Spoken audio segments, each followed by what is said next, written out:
Hello and happy holidays. Today I'm going to talk about a stained glass tree with a fiber optic star on top. Now, I made some of these trees last year, but they're still a lot of fun. And this one, for the garland that wraps around the tree, I decided I wanted a wide section or wider than I did last year. So I used these copper, or I guess they were brass, copper would work also, washers. And I tinned both sides of the washer, and then I soldered a glass crystal that I'd already foiled in the middle. Now you can see that I'm resting these washers on a silicone washer, and that's so that they're raised in the air, so the pointy part of the glass crystal has some place to go, so it lies nice and flat while I'm soldering. So I fluxed the washer and then soldered both sides, and then I have this nice little crystal that I foiled with a very thin piece of foil and then soldered it on. This is my tree base that I'm using, and I do have videos on how I made this. I covered my styrofoam tree with silicone, liquid silicone that I formed over the styrofoam. So I have a nice base to work off of. The silicone will keep the tree from melting, and it'll also enable me to put push pins or straight pins into the tree itself to hold it in place. Now I put that wrapped around 14 gauge copper wire around it to give that line that I could follow, so that my nice little garland goes in a nice sweep around the tree. So now I'm trying to hold these in place. That's some of the hard thing in making a three-dimensional object, is to hold the little piece that you want to solder on in place before you solder. So you can see that that was a little difficult at times. Now I have a whole pile of different color mosaic glass shapes that I have foiled. These I actually foiled with a full width of the 7/32 inch foil. And I use black backed because if the light goes through any of these transparent glass pieces, I won't have the shine of the copper color or silver backed foil. So I always use black backed. Now I'm using, so I have a whole pile of different colors that I'm going to use in this project. And I'm trying to figure out where they're going to go in this sweep of the tree. Now, of course, the tree gets thinner and thinner as it goes up, and you wrap the stones and glass have to wrap around the tree as they go. So you can't really design perfectly where every piece is going to go ahead of time. You pretty much have to like go design as you go. I mean, you can have a general idea of, what colors you want to use and what shapes you might want to use, but you're going to have to kind of figure it out as you go. And so, as I said, I have some pins here that I'm using to hold the pieces of glass in place where needed. I usually use flux on the pieces I'm soldering down before I start soldering, because the flux will make the solder adhere much better than if you don't have any flux at all. So, it really won't flow very easily if you don't have any flux, because the 60/40 tin lid solder that we usually use for stained glass is made to use with a flux. Right now I'm using some wheeled nippers. As you see that that diamond shaped piece that I put on, sometimes the points are missing, so that's because they don't always fit as they sweep around the tree. So I'm nipping off the corners. I don't have to refoil them after I nip them off. Sometimes I do. If I'm nipping off a lot, I might wash them off, make sure they're really clean, and then foil the area or the whole thing again. so that it will fit. But usually if you only nip off just a little teeny piece, like I'm doing right now, there's enough foil left that you won't really see where you nipped off the corner, especially once you get a glob of solder on top of it. Now I decided here I'm going to use some yellow ones, and um, yeah, sometimes you have to like use something behind it to keep it somewhat level with what you've already have. So whatever works, you go with. So you need to, like, I decided I'm going to make two that go up, kind of like a little flower, and then one that goes across. And I'm doing this design all the way up the sweep of the garland. That's just what I decided. So I wanted to have some kind of pattern going on. I didn't want to just have willy-nilly um, triangles and squares and rectangles and stuff all over it. I wanted to have patterns. Now you can of course decide anything you want. This particular one that I'm doing is going to be in reds, oranges, and yellows.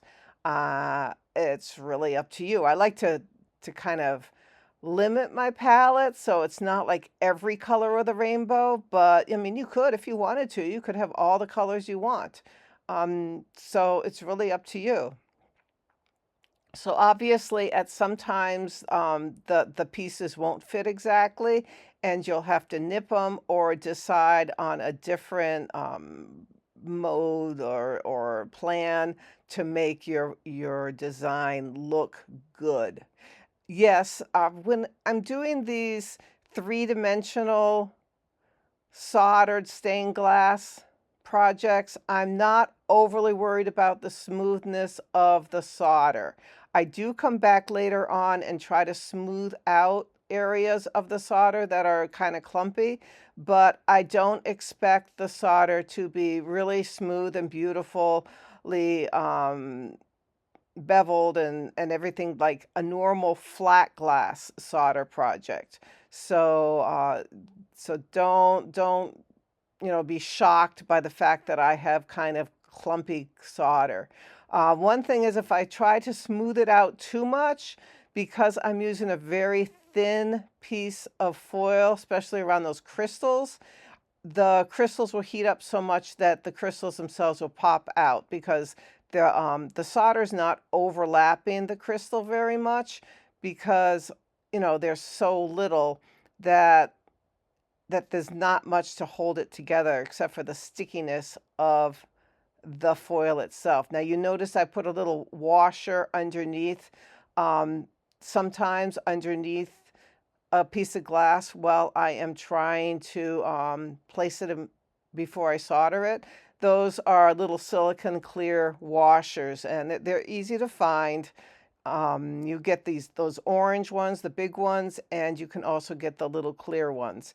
And it's really handy to have something beside you to work with as you're doing a project like this to hold the part where you want it to be, because it's really essential for a project like this, at least to me, that they're pretty level with the tree that I started out with. So right now I decided I want to use some triangles. And don't worry that you have some gaps. That's it, in a project like this, that's kind of expected to have some gaps between the pieces. I have made some projects where those gaps are fine in that I don't fill the gaps. This particular project, I am filling any gap with solder. So if the hole or the space between the pieces of glass are pretty small, I will just fill that space with solder. If they're not that small, then I'm going to have to cut a piece of glass to fit. So it really depends on what size the space is and what your design is going to be. Yeah, that guy fell down.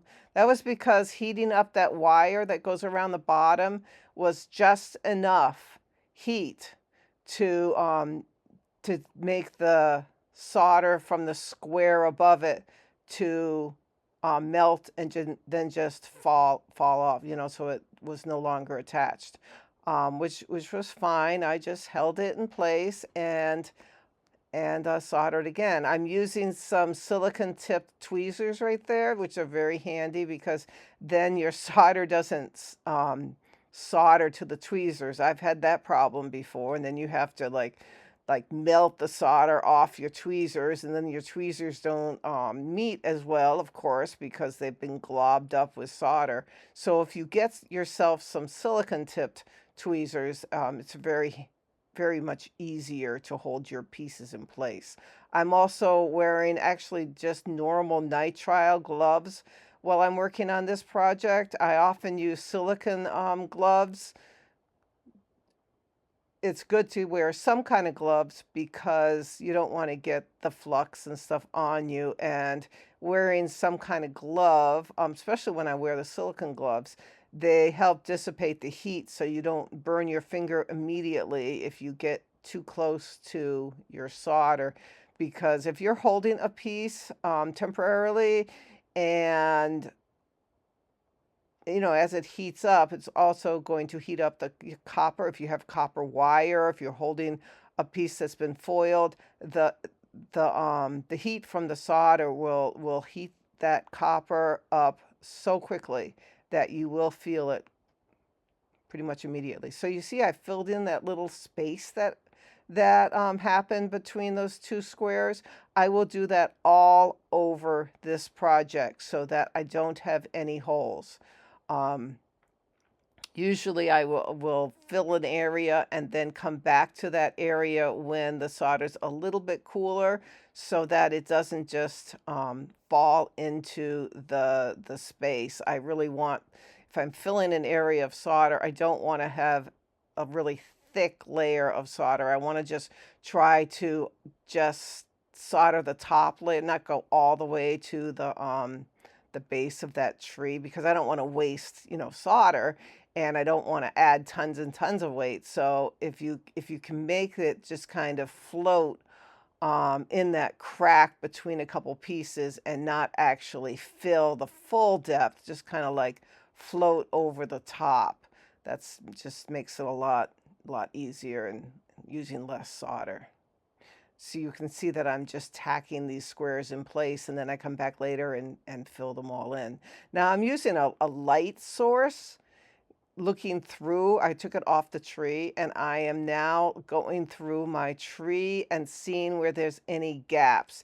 Yeah, it's still not perfectly conical shape. It's kind of glumpy. You can tell that it's not perfect on the edges. The tree's not uniform, but hey, it's a tree, so it's fine to be not a perfect cone. It has some variety to it, and that's fine with me. So right now I'm looking at it, and I am trying to make sure I didn't goof and miss any cracks and spots, because if you have a few cracks that you didn't plan on having, and everything else is filled with either glass or solder, then the light will of course shine through those holes so much more brilliant than everything else. And it'll just take apart from your design, unless that's part of your design. And then I would have had a lot more spaces between. I would have incorporated the spaces into my design. Right now I'm looking at the inside, the underneath of my tree, and I'm making sure there's no globs of solder, because sometimes you get globs that kind of seep through between the cracks, and they will show when you are lighting it. You'll see that little glob on the back of a piece of glass. So I like to go through and make sure there's no globs.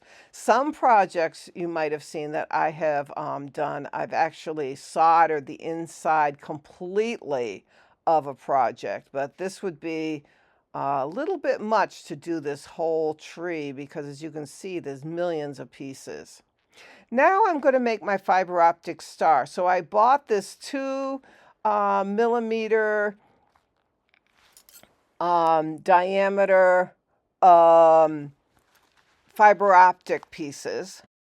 It's plastic fiber optic. It came in a coil, and I cut it into little pieces and laid it on a piece of silicone with a circle underneath it so I could kind of tell what shape I wanted. I laid out a whole bunch of little pieces of the fiber optic and then used some UV resin, just kind of dripped it on top to hold it all together because I couldn't solder because this is plastic. Then I put it under one of those fingernail UV lights and it all seeped together and made it solid. I made a whole bunch of these of different shapes, different, lengths of the kind of arc of these pieces of fiber optics, and then use the UV resin again and attach them all together so I ended up with kind of a ball with a hollow bottom. And then using UV resin again, I attached it to the top of my tree. And I was just very, very happy with this tree topper because it really shone nicely. After I soldered this all together, I did patina it with a black patina, and then I polished it with a polishing compound.